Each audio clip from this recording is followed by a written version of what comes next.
우리 하나님 말씀 에베소서 5장 22절부터 33절까지 한 절씩 교독하시겠습니다.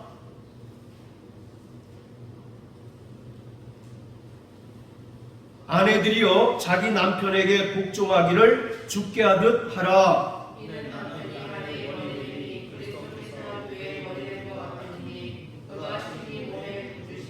그러나 교회가 그리스도에게 하듯 아내들도 범사에 그 남편에게 복종할지니라.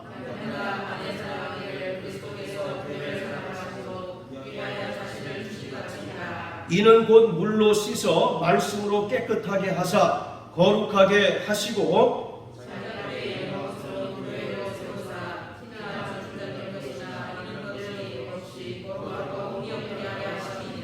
이와 같이 남편들도 자기 아내 사랑하기를 제 몸같이 할지니 자기 아내를 사랑하는 자는 자기를 사랑하는 것이라.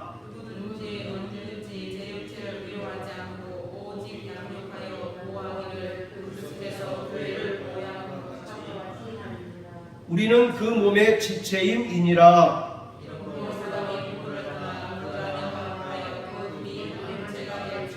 이 비밀이 크도다. 내가 그리스도와 교회에 대하여 말하노라.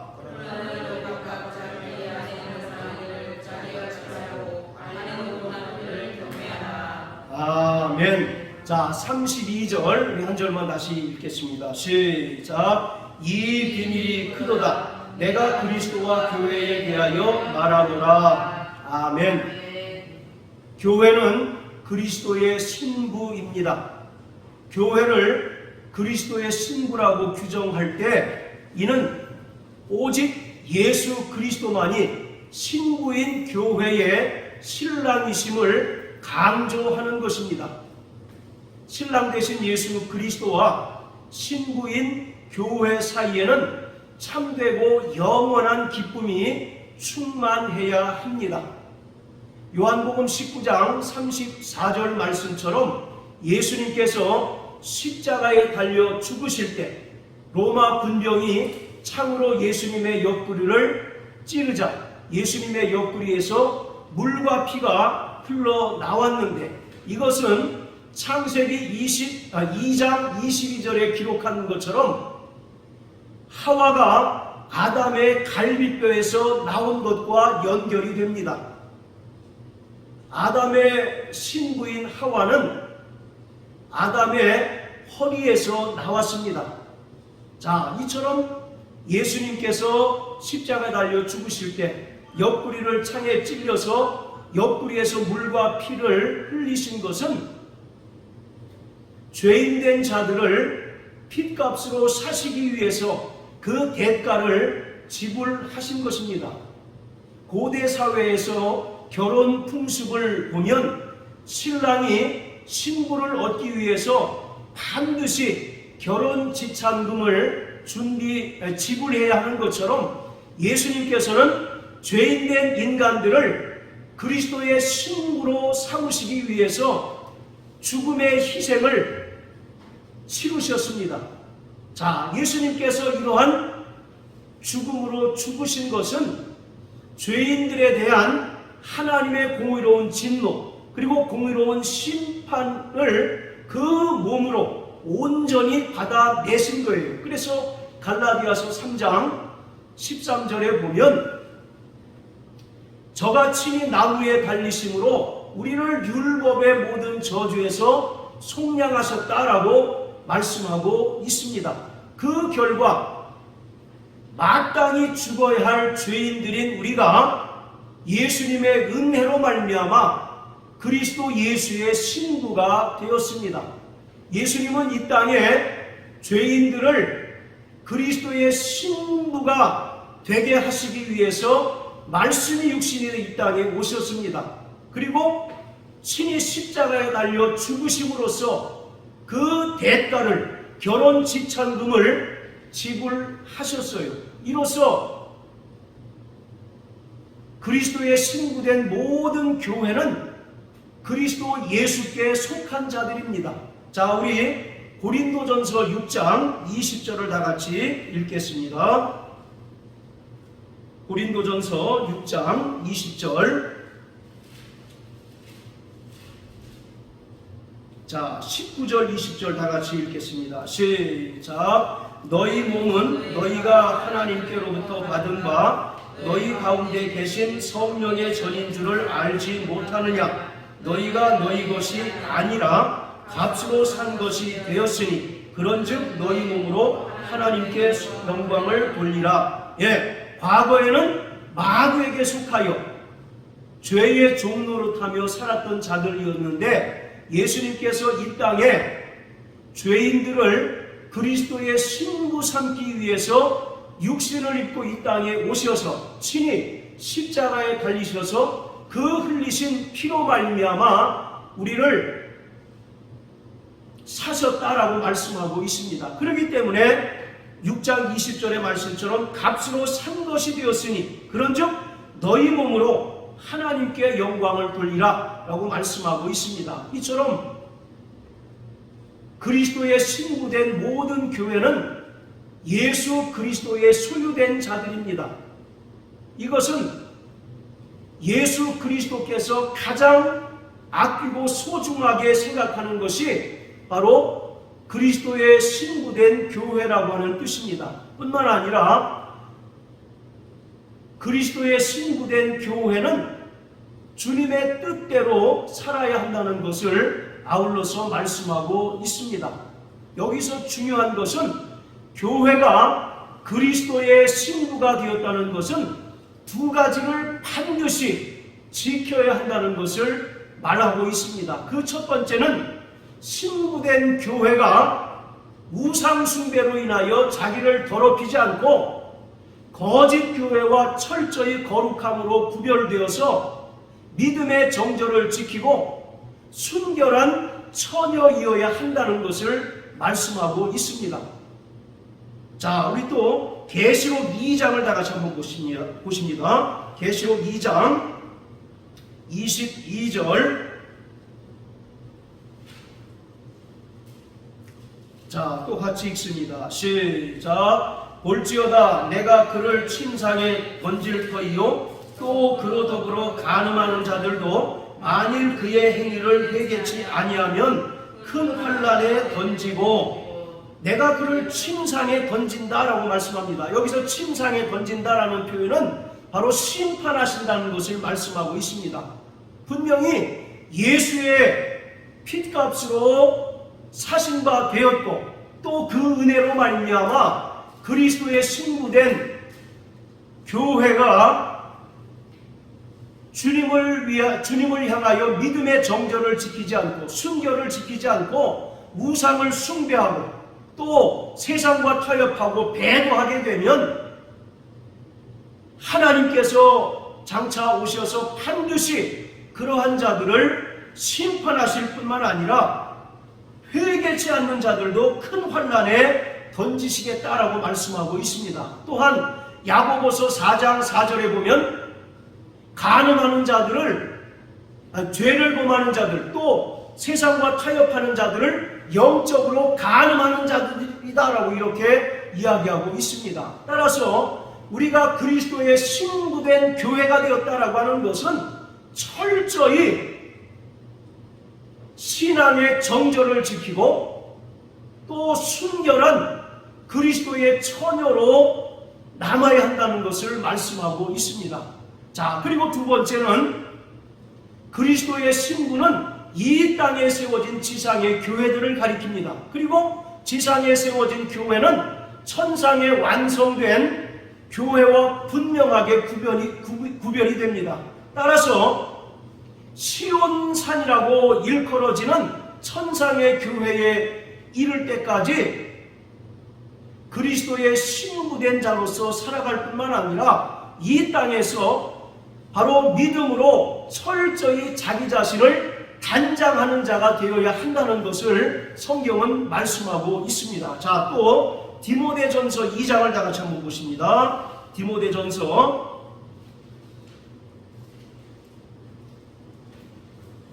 자, 2장 9절 10절입니다.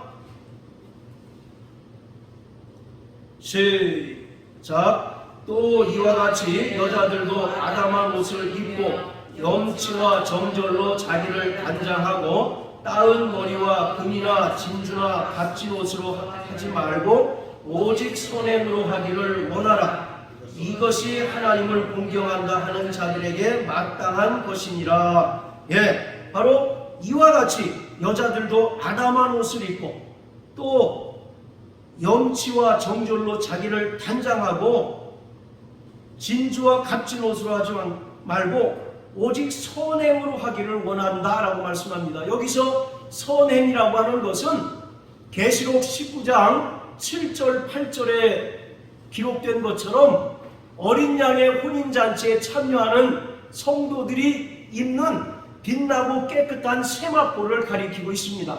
빛나고 깨끗한 세마포가 뭐라고 설명하고 있냐면 성도들의 옳은 행실이다라고 이와 같이 말씀하고 있어요. 그것을 사도 바울은 오직 선행으로 하기를 원한다라고 이렇게 이야기하고 있습니다. 자, 또 베드로전서 3장을 다 같이 한번 보십니다. 베드로전서 3장.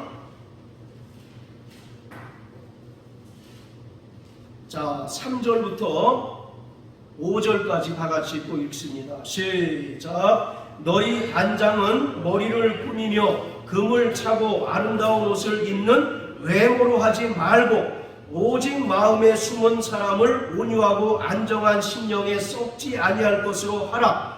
이는 하나님 앞에 값진 것이니라. 전에 하나님께 소망을 두었던 거룩한 부녀들도 이와 같이 자기 남편에게 순복함으로 자기를 단장하였나니, 계속 그리스도의 신부된 자들은 어떻게 자신을 단장해야 하는지에 대해서 설명하고 있습니다. 3절에 보면 아름다운 옷을 입는 외모로 하지 말고, 4절에 보면 오직 마음에 숨은 사람을 온유하고 안정한 심령에 썩지 아니할 것으로 단장하라, 이렇게 얘기합니다. 자, 4절에 보면 오직 마음에 숨은 사람, 이렇게 표현하고 있는데, 마음에 숨은 사람이 뭘까요? 바울이 말하는 속사람을 이야기하고 있습니다. 바울은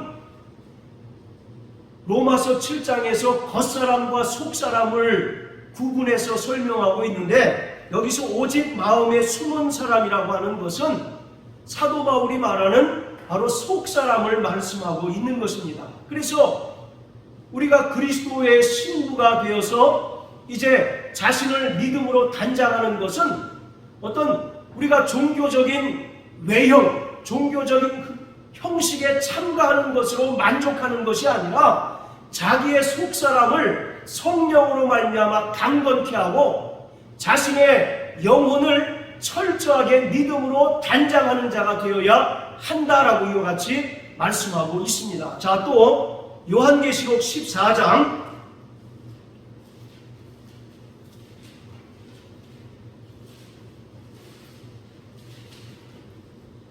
자, 1절부터 우리 5절까지 다 같이 읽어보십니다. 시작. 또 내가 보니 보라, 어린 양이 시온산에 섰고 그와 함께 14만 4천이 섰는데 그 이마에 어린 양의 이름과 그 아버지의 이름을 쓴 것이 있도다. 내가 하늘에서 나는 소리를 들으니 많은 물소리도 같고 큰 내성도 같은데 내게 들리는 소리는 검은 곳 타는 자들의 그 검은 곳 타는 것 같더라. 저희가 보좌와 네 생물과 장로들 앞에서 새 노래를 부르니 땅에서 구속함을 얻은 14만 4천인 밖에는 능히 이 노래를 배울 자가 없더라. 이 사람들은 여자로 더불어 더럽히지 아니하고 정절이 있는 자라. 어린 양이 어디로 인도하든지 따라가는 자며 사람 가운데서 구속을 받아 처음 익은 열매로 하나님과 어린 양에게 속한 자들이니 그 입에 거짓말이 없고 흠이 없는 자들이더라.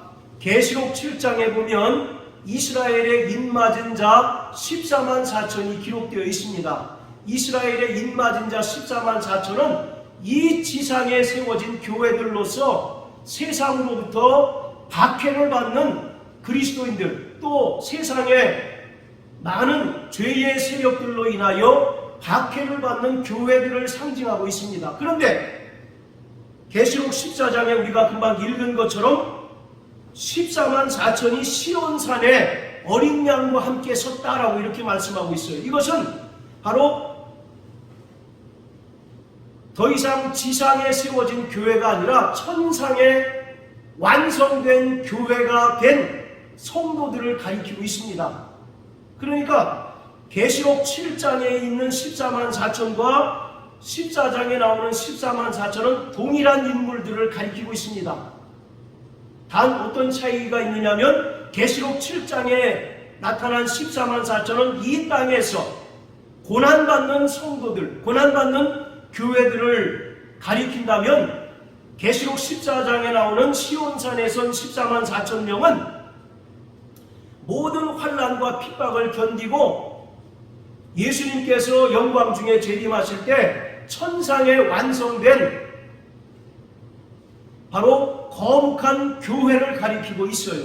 그래서 그 거룩한 성도들이 바로 새 노래를 부른다라고 이와 같이 말씀합니다. 그런데 4절에 보면 그들은 어떤 사람이냐면 여자로 더불어 더럽히지 않고, 즉 우상을 숭배하지 않고 배교하지도 않을 뿐만 아니라 믿음의 정절을 지키고 또 어린 양 예수 그리스도께서 어디로 가든지 철저히 그 말씀에 순종하며 따라가는 자들이다 라고 이와 같이 말씀하고 있습니다. 자, 이처럼 우리가 그리스도의 신부된 교회가 되었다라고 하는 것은 반드시 우리가 이 땅에서 두 가지 것을 지켜야 합니다. 첫째는 철저하게 그리스도 예수의 순결한 처녀로서 정절을 지켜야 한다는 것을 말씀하고 있어요. 그리고 두 번째로는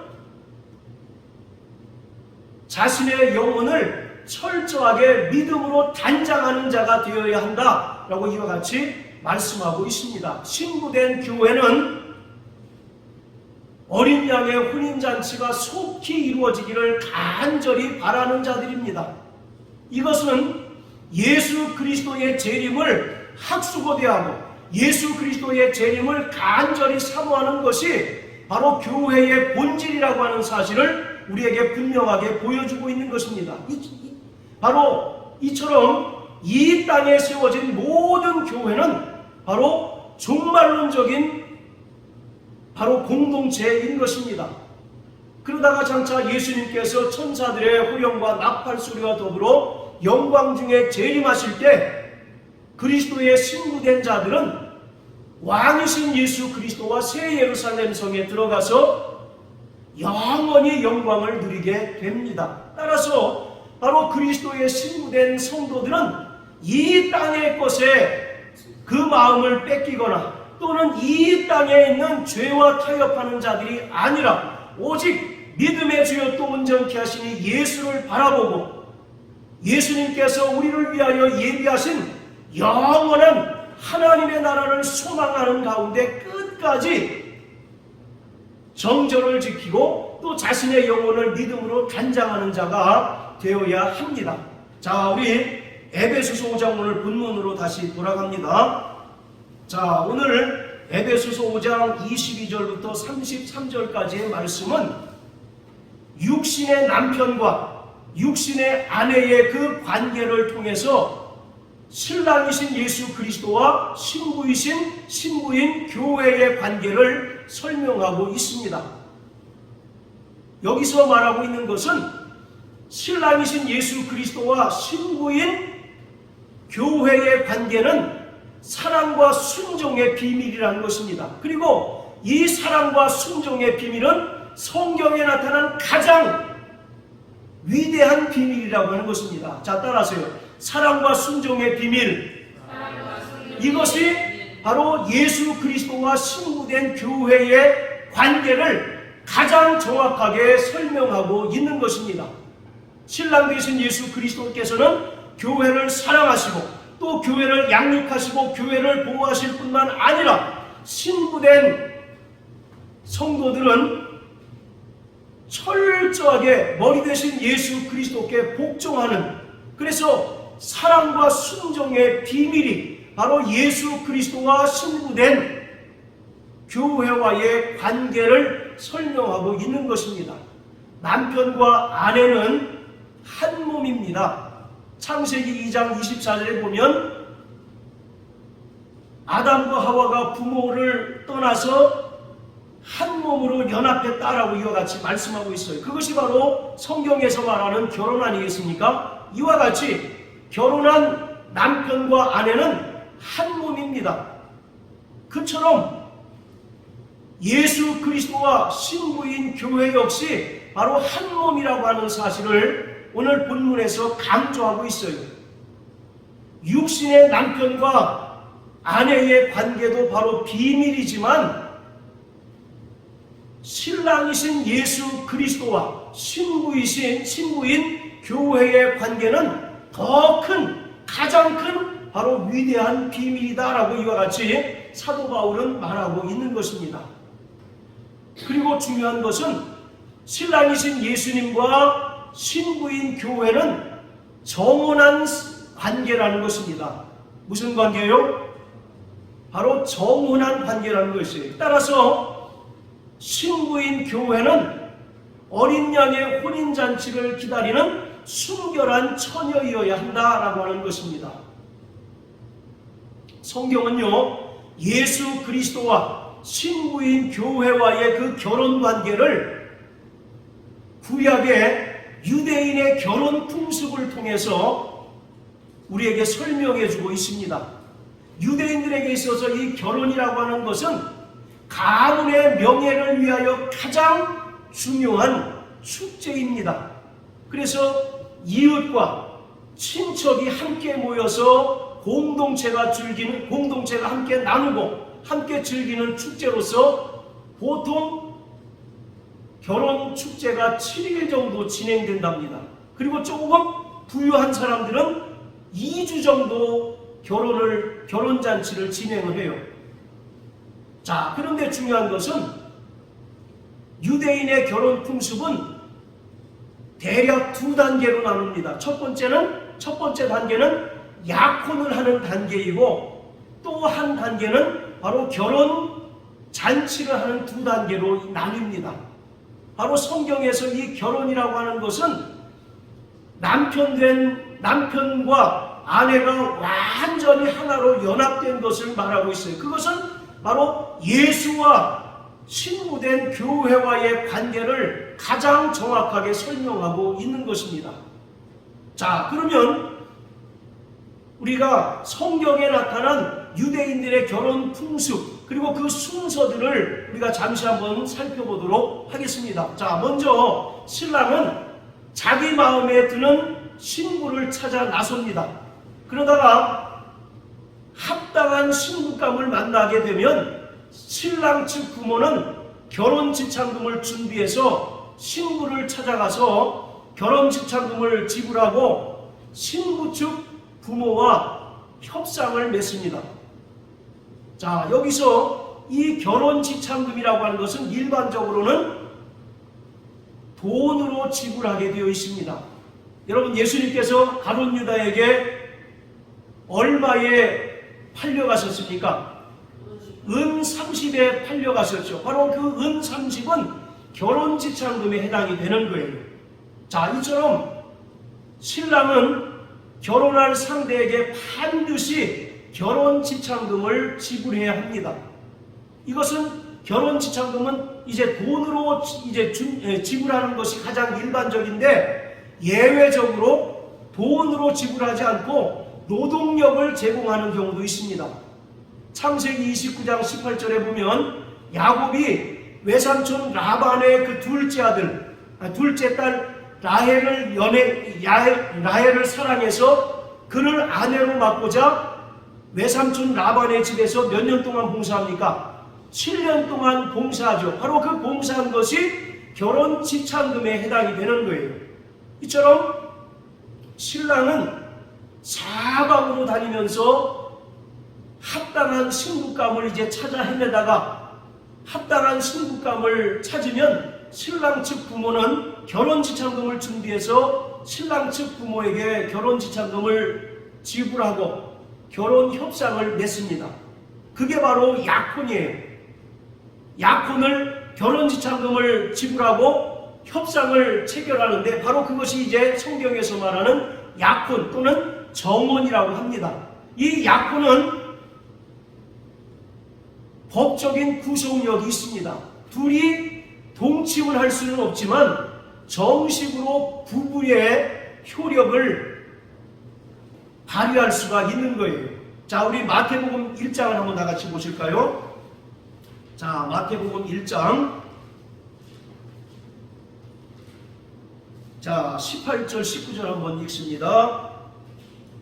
시작. 예수 그리스도의 나심은 이러하니라. 그 모친 마리아가 요셉과 정혼하고 동거하기 전에 성령으로 잉태된 것이 나타났더니 그 남편 요셉은 의로운 사람이라 저를 드러내지 아니하고 가만히 끊고자 하여. 자, 지금 예수님의 모친인 마리아와 요셉이 지금 어떤 상태라고요?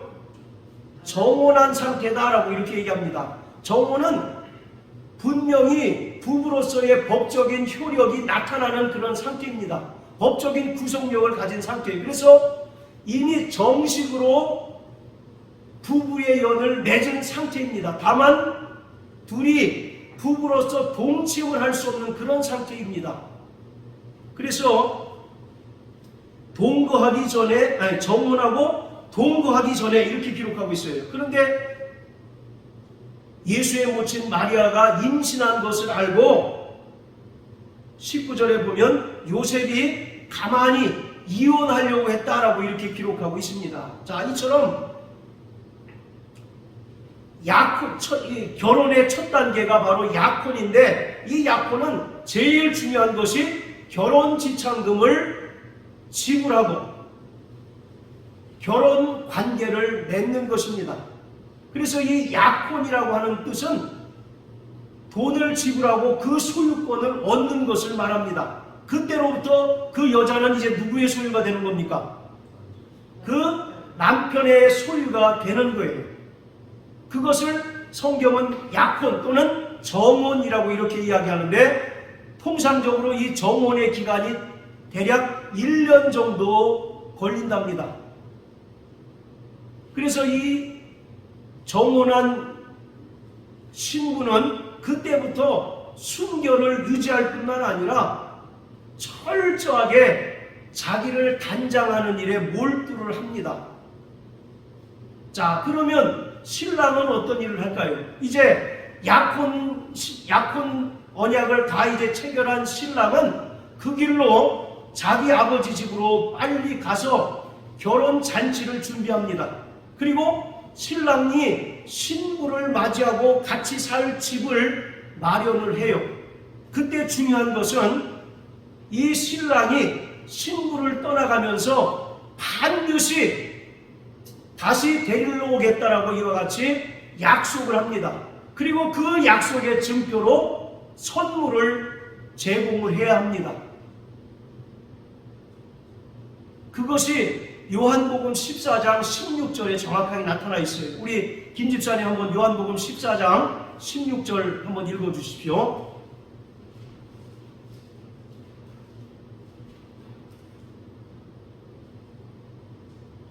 내가 아버지께 구하겠으니 그가 또 다른 보혜사를 너희에게 주사 영원토록 너희와 함께 있게 하시리니. 예, 자, 이 얘기는 예수님께서 불안해하는 제자들에게 뭘 약속하신 겁니까?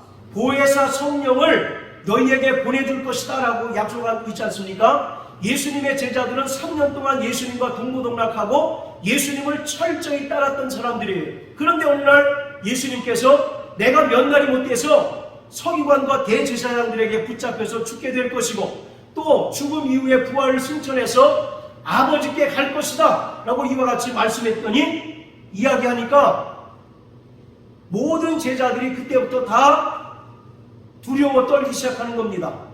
아니, 예수님이 떠나게 되면 우리는 어떻게 살아야 하지? 또 그동안 예수님께서 저렇게 핍박을 당하셨는데 예수님께서 떠나고 나면 우리가 그러한 핍박을 어떻게 견딜 수 있을까라고 하는 그런 여러 가지 생각으로 인해서 두렵고 떨리는 마음을 가지고 있었어요. 그때 예수님께서 제자들에게 하셨던 말씀이 요한복음 14장 16절입니다. 너희는 마음에 두려워하지 말라. 하나님을 믿으니 또 나를 믿으라 라고 말씀하시면서 내가 너희를 떠나는 것이 너희에게 유익하니 내가 또 다른 보혜사를 너희에게 보내주어서 너희와 영원히 함께하겠다라고 이와 같이 말씀하고 있는 것입니다. 이처럼 약혼을 체결한 신랑이 신부의 곁을 떠나면서 내가 반드시 다시 오겠다라고 이와 같이 말로 언약할 뿐만 아니라 그 증표로서 선물을 줘야 합니다. 그것이 바로 예수님께서 믿는 자들에게 부어주신 보혜사 성령이에요. 고린도후서 1장 21절 22절에 보면 바로 우리를 우리에게 성령을 보증으로 주셨다라고 이와 같이 말씀하고 있습니다. 바로 이 보증으로 주셨다라고 하는 것은 우리에게 사랑의 증표로서, 우리가 구원받은 증표로서 예수님께서 우리에게 성령을 주셨다라고 이와 같이 말씀하고 있는 것입니다. 자, 그리고 신랑은 열심히 혼인잔치를 준비합니다. 그리고 신부와 같이 살 집을 마련해요. 그리고 어느덧 결혼잔치가 이제 끝나고 또 결혼 날짜가 잡히게 됩니다. 자, 그런데 여기서 결혼 날짜는 누가 정하게 될까요? 신부 측이 정하겠습니까? 아니면 신랑 측 부모가 정하겠습니까? 신랑 측 부모, 신부 측, 정확하게 신랑 아버지가 정하게 되는 겁니다. 그때가 바로 재림의 날이에요. 사도행전 1장 7절에 보면 뭐라고 얘기합니까? 그 때와 기한은 아버지께서 권한에 두었으니 너희는 알 바 아니오라고 말씀하고 있잖아요. 또 마태복음 24장에 보면 그 때와 그 시는 아들도 모르고 천사도 모르고 오직 아버지만 아신다라고 말씀하고 있습니다. 자, 이처럼 약혼식을 체결한 신랑은 결혼잔치를 열심히 준비하고 신부와 같이 살 집을 마련합니다. 그리고 모든 준비가 다 되면 신랑 측 아버지가 결혼 날짜를 잡아주게 되어 있어요. 그것이 재림의 날입니다. 근데 그 재림의 날은 오직 누구만 아는 겁니까? 하나님 아버지만 아신다라고 성경은 기록하고 있어요. 자, 이처럼 결혼 날짜가 잡히게 되면 신랑은 이제 기쁜 마음으로 신부를 데리러 신부 집으로 가게 됩니다. 그때 혼자 가는 것이 아니라 들러리 설 많은 신부들을 같이 대동합니다. 그러면서 가는 길목에 큰 소리로 외친답니다. 신랑이 왔으니 신랑을 맞이하시오. 신랑이 왔으니 신랑을 맞이하시오. 큰 나팔도 불고 또 이제 큰 음악 소리도 내면서 신랑이 왔으니까 빨리 맞으라고 이와 같이 큰 소리로 외치면서 신부 집으로 갑니다. 여러분, 우리 지금은 이제 거의 그런 풍습이 없는 것 같은데 함 판다는 거 아시죠? 우리 고 선생님 알아요? 네, 함 파는 거. 그 함이라고 하는 그 상자에 사주단자하고 뭐랄까 폐물 같은 거 이제 담아가지고 신랑이 자기 친구와 같이 신부 집으로 찾아가는 그런 이제 그 풍습을 함판다고 얘기합니다. 그때 짓궂은 친구들은 그것 때문에 막 그 신부 측하고 옥신각신하기도 하고 싸우기도 하고 막 그러잖아요. 그걸 연상하시면 굉장히 이해하기가 쉽습니다. 자, 결혼 준비가 다 마쳐지고 드디어 이제 결혼 날짜가 잡히게 되면 신랑은 기쁜 마음으로 신부를 데리러 이제 가는데 혼자 가는 것이 아니라 신랑 측 친구들과 이제 함께 가는데 아주 요란을 떨면서 갑니다. 가는 데마다 신랑이 왔으니 맞으시오, 신랑이 왔으니 기쁜 마음으로 맞으시오라고 이와 같이 큰 소리를 외치고 음악도 틀면서 신부를 맞으러 이제 가는 거예요. 이것은 예수님께서 천사장의 나팔과 호령 소리와 더불어 이 땅에 공중 재림하는 것을 설명하고 있습니다.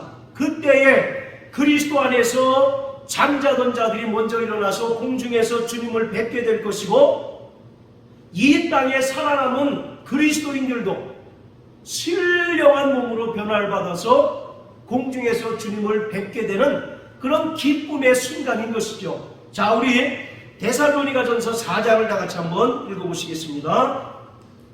데살로니가전서 4장. 자, 13절부터 우리 18절까지 다 같이 읽겠습니다. 시작. 형제들아, 자는 자들에 관하여는 너희가 알지 못하기를 우리가 원치 아니하노니, 이는 소망 없는 다른 이와 같이 슬퍼하지 않게 하려 함이라. 우리가 예수에 죽었다가 다시 사심을 믿을진대, 이와 같이 예수 안에서 자는 자들도 하나님이 저와 함께 데리고 오시리라. 우리가 주의 말씀으로 너희에게 이것을 말하노니, 주 강림하실 때에 우리 살아남아 자는 자보다 결단코 앞서지 못하리라. 주께서 후령과 천사장의 소리와 하나님의 나팔로 친히 하늘로조차 강림하시리니, 그리스도 안에서 죽은 자들이 먼저 일어나고 그 후에 우리 살아남은 자도 저희와 함께 구름 속으로 끌어올려 공중에서 주를 영접하게 하시리니, 그리하여 우리가 항상 주와 함께 있으리라. 그러므로 이 여러 말로 서로 위로하라. 할렐루야. 바로 이것이 예수님께서 만왕의 왕으로 영광 중에 재림하시는 장면을 기록하고 있는 것입니다. 이때 그리스도 안에서 잠자던 자들이 먼저 일어나서 공중에서 주님을 뵙게 될 것이고, 이 땅에 살아남아 있는 그리스도인들도 썩어질 육체를 벗고 신령한 몸으로 변화를 받아서 공중에서 주님을 뵙는 그런 역사적인 순간인 것입니다. 할렐루야. 바로 이것이 신랑이 이제 모든 준비를 마치고, 신랑 측 아버지가 이제 결혼 날짜를 확정해서 신부를 데리러 오는 그런 과정을 바로 설명하고 있는 것입니다.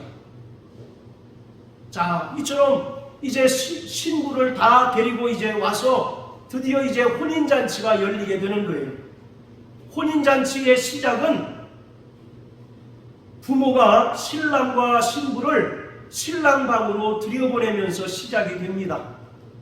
보통 결혼잔치는 아까도 말씀드렸던 것처럼 일주일 또는 2주 정도가 이제 진행이 되는데, 이 결혼잔치의 끝은 신랑과 신부가 초야를 보내는 것으로 끝이 납니다. 신랑과 신부가 첫날 밤을 지내면서 끝을 맺게 되어 있어요. 그런데 이것으로 결혼잔치가 모두 끝나는 것이 아니라 여기에 중요한 과정을 거쳐야 됩니다. 어떤 과정을 거쳐야 되느냐면, 반드시 신부가 자기의 순결함을 신랑에게 입증해 보여야 하는 과정이 있습니다. 즉 쉽게 얘기해서 신부가 자기의 처녀성을 신랑에게 입증을 해야 합니다. 처녀성을 보존했다는 얘기는 무슨 말이겠습니까?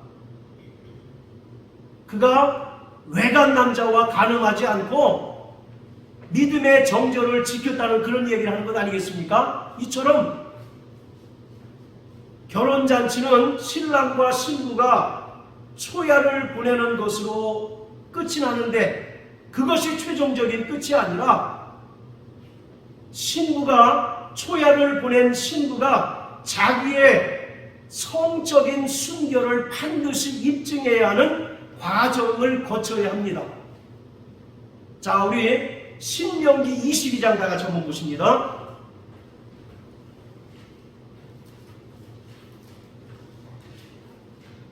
자, 신명기 22장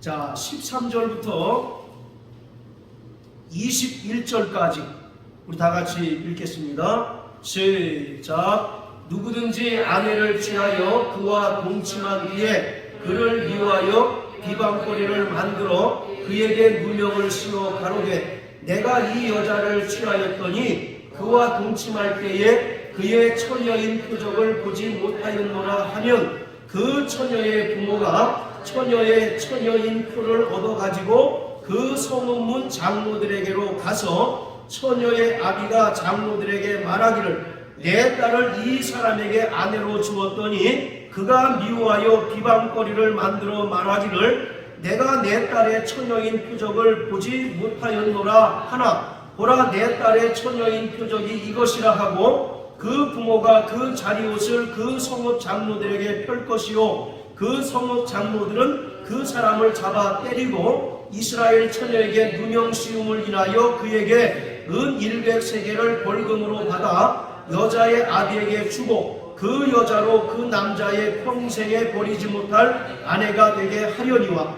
그 일이 참되어 그 처녀에게 처녀인 표적이 없거든 처녀를 그 아비 집 문에서 끌어내어 그 성읍 사람들이 그를 돌로 쳐 죽일지니 이는 그가 그 아비 집에서 창기의 행동을 하여 이스라엘 중에 악을 행하였음이라 너는 이와 같이 하여 너희 중에서 악을 제할지니라. 자, 이처럼 첫날 밤을 지낸 신부가 반드시 자신이 처녀인 표를 신랑에게 입증을 해야 합니다.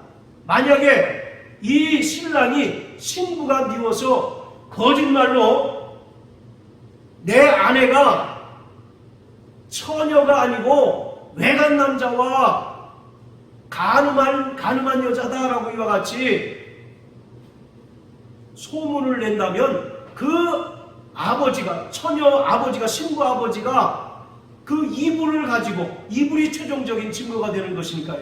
이불을 가지고 성읍 장로들에게 가서 자기의 억울함을 하소연합니다. 그리고 그 처녀의 그 처녀가 순결한 처녀라고 하는 사실이 입증되면 그 신랑에게 100세겔의 벌금을 물리게 한다라고 말합니다.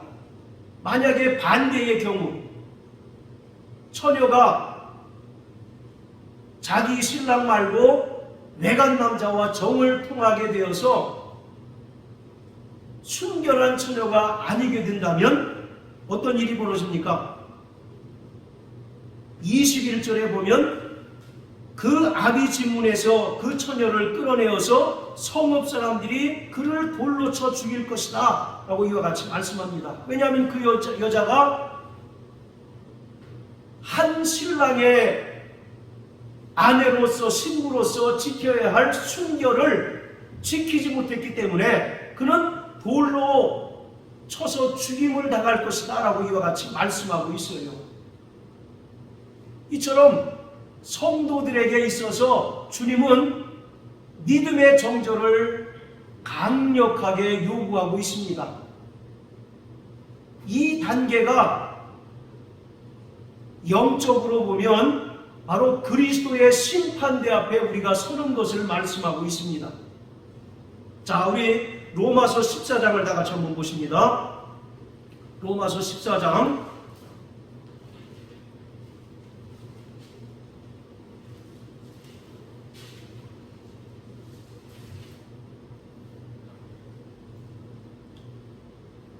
자, 9절부터 11절까지 한번 다 같이 12절까지 읽겠습니다. 시작. 이를 위하여 그리스도께서 죽었다가 다시 곧 죽은 자와 산 자의 주가 되려 하심이니라. 내가 어찌하여 내 형제를 판단하느냐? 어찌하여 내 형제를 업신여기느냐? 우리가 다 하나님의 심판대 앞에 서리라. 기록되었으되 주께서 가라사대 내가 살았노니 모든 무릎이 내게 꿇을 것이요 모든 혀가 하나님께 자백하리라 하였느니라. 이러므로 우리 각인이 자기 일을 하나님께 직고하리라. 할렐루야. 바로 9절에 보면 주님께서 산 자와 죽은 자의 주가 되려 하십니다 라는 말은 심판주로 이 땅에 오신다는 것입니다. 그래서 모든 사람들의 행한 일에 대하여 심판할 것이고 또 모든 그리스도인들은 그리스도의 심판대 앞에 서서 각자가 자기의 일을 하나님께 직고할 때가 있다라고 이와 같이 말씀하고 있어요. 마치 첫날 밤을 치룬 신부가 자기의 처녀인 표적을 신랑에게 입증해야 하는 것처럼 이 그리스도의 심판대라고 하는 것은 우리가 일평생 한눈 팔지 않고 오직 한 분이신 신랑이신 예수 그리스도만을 위하여 우리가 정말 오매불망 그를 사랑하고 그를 위하여 정말 살았노라고 자신의 모든 삶을 예수님 앞에 정직하게 직고하고 정직하게 보여드리는 그러한 순간인 것입니다. 할렐루야. 그것이 바로 최종적인 결혼 마지막 단계예요. 그것이 끝나면 이제 신랑과 신부가 해피 허니문을 맞이하게 되는 겁니다. 새 예루살렘 성에 들어가서 영원히 신랑과 신부가 결혼 생활을 유지하게 되는 것입니다. 사랑하는 성도 여러분, 우리는 그리스도 예수의 순결한 신부가 되어야 합니다. 할렐루야. 그래서 성경은 바로 죄와 짝하고 또 배도하고 믿음을 저버리는 행위를 영적인 간음이라고 설명하고 있어요. 그리고 그러한 자들을 계시록 2장 22절에 보면 이러한 자들을 침상에 던져버릴 것이고 회개치 않는 자는 하나님의 심판에 던질 것이다 라고 이와 같이 말씀하고 있습니다. 오늘 우리는 예수 그리스도의 은혜로 말미암아 구원받은 자는 그리스도 예수의 신부된 자들이고 또 교회된 자들이라고 성경은 말씀하고 있습니다. 그리고 이제 오매불망 신랑 되신 예수 그리스도께서 다시 오셔서 우리를 영광의 아버지 나라로 정말 인도할 그 때를 위하여 소망하며 확신 가운데서 정말 믿음의 정절을 지키며 살아가야 하는 자들입니다. 그렇기 때문에 우리는 믿음의 주요 또 온전케 하시니 예수만 바라봐야 합니다. 할렐루야. 정말 주님 오실 때가 점점 가까이 온다는 사실을 우리는 성경을 통해서 분명히 깨닫습니다. 그리고 이 세상이 되어지는 상황들을 통해서 우리는 영감 있는 자라고 하면 이미 감지하고 느낄 수 있을 정도로 세상은 점점 타락하고 점점 정말 주님의 오실 때가 가까이 온 것을 우리가 정말 느낄 수 있을 만큼 세상은 타락하고 세상은 종말을 향해서 치닫고 있습니다. 이때에 우리가 어떻게 살아가야 하는 것이 마땅하겠습니까? 마태복음 24장 42절 43절에 보면 예수님께서 마태복음 24장을 통해서 제자들에게 세상 종말에 대한 징조와 예수 재림에 대한 징조에 대하여 말씀하시면서 결론적으로 그러므로 너희는 깨어있으라고 말씀하고 있습니다. 그날과 그 시는 아무도 모르기 때문에 너희는 항상 깨어있어야 된다라고 말씀하고 있습니다. 사랑하는 성도 여러분, 깨어있는 자 되시길 주의 이름으로 축복합니다. 어린 양의 혼인잔치는 희고 깨끗한 세마포를 입은 그리스도의 신부들만 영광 가운데 들어갈 수 있는 것입니다. 그래서 계시록 19장에 보면 어린 양의 혼인 이야기를 들었으니 어린 양의 혼인잔치에 참여하는 자들이 복이 있다라고 이와 같이 말씀하고 있어요. 이것을 성경은 유대인의 결혼 풍습을 통해서 우리에게 분명하게 보여주고 있습니다. 아까도 말씀드린 것처럼 예수님과 그리스도의 신부된 교회 또 성도들은 정혼한 상태입니다. 아직 완벽한 연합을 이루지 못했지만 신부된 성도들은 철저히 자기의 순결을 지켜야 할 뿐만 아니라 믿음으로 자신의 영혼을 단장하는 자가 되어야 하는 것입니다. 할렐루야. 자, 우리 마지막으로 로마서 13장 11절부터 14절 읽으시고 마치겠습니다. 자, 시작. 또한 너희가 이 시를 알거니와 자다가 깰 때가 벌써 되었으니 이는 이제 우리의 구원이 처음 믿을 때보다 가까웠음이니라. 밤이 깊고 빛의 갑옷을 입자. 낮에와 같이 단정행하고 방탕과 술 취하지 말고 음란과 호색하지 말고 쟁투와 시기하지 말고 오직 주 예수 그리스도로 옷 입고 정욕을 위하여 육신의 일을 도모하지 말라. 할렐루야. 11절에 뭐라고 얘기합니까? 자다가 깰 때가 벌써 되었으니 이제 우리의 구원이 처음 믿을 때보다 가까웠다라고 사도 바울은 고백합니다. 여기서 우리의 구원이라고 하는 것은 예수님께서 영광 중에 재림하심으로 인하여 우리가 얻게 되는 영화의 구원, 신령한 몸으로 변화를 받아서 어린 양의 혼인잔치에 참여하고 또 혼인잔치가 끝나고 아버지께서 우리를 위하여 예비하신 영광의 아버지 나라가 들어가서 하나님과 더불어 영원히 사는 그 구원을 설명하고 있습니다. 그 구원이 처음 믿을 때보다 가까웠다라고 말씀하고 있어요. 그러므로 우리가 어떻게 살아야 마땅하냐? 낮에와 같이 단정행하고 방탕과 술 취하지 말고 음란과 호색하지 말고 쟁투와 시기하지 말라고 말씀합니다. 즉 육체의 정욕대로 살지 말라는 것입니다. 할렐루야. 아멘. 죄의 종으로 살아가지 말라는 것을 분명히 말씀하고 있어요. 그러면서 14절에 오직 주 예수 그리스도로 옷 입어라 이렇게 얘기합니다. 여기서 주 예수 그리스도로 옷 입었다는 것은 우리가 침례를 받았다는 것을 이야기합니다. 갈라디아서 3장 27절에 보면 누구든지 침례를 받은 자는 예수 그리스도로 옷 입었다라고 이와 같이 말씀하고 있어요. 자, 침례 받으셨으면 아멘 하십시오. 자, 침례 받은 자는 아담에 속한 옛사람을 이미 장사 지낸 자들입니다. 그리고 부활하신 예수와 연합해서 우리가 예수님의 부활에 동참하고 이 땅에 성령으로 말미암아 성화의 삶을 살아가고 있는 것입니다. 그렇기 때문에 오늘 우리는 여전히 옛사람의 습관을 따라서 살아가지 말아야 하고 또 육체의 정욕대로 살지 말아야 하고 이 땅에서 성령께서 우리를 이끄시고 또 성령께서 우리를 인도하시는 대로 그리스도의 순결한 신부로서 외간 남자와 정을 통하는 자가 아니라 영적인 간음을 행하는 자가 아니라 정말 자신의 영혼을 믿음으로 단장하는 자가 되어야 합니다. 할렐루야. 자, 따라하세요. 나 영혼아, 믿음으로 영혼을 단장하자. 나 영혼아, 믿음의 정절을 지키는 자가 되자.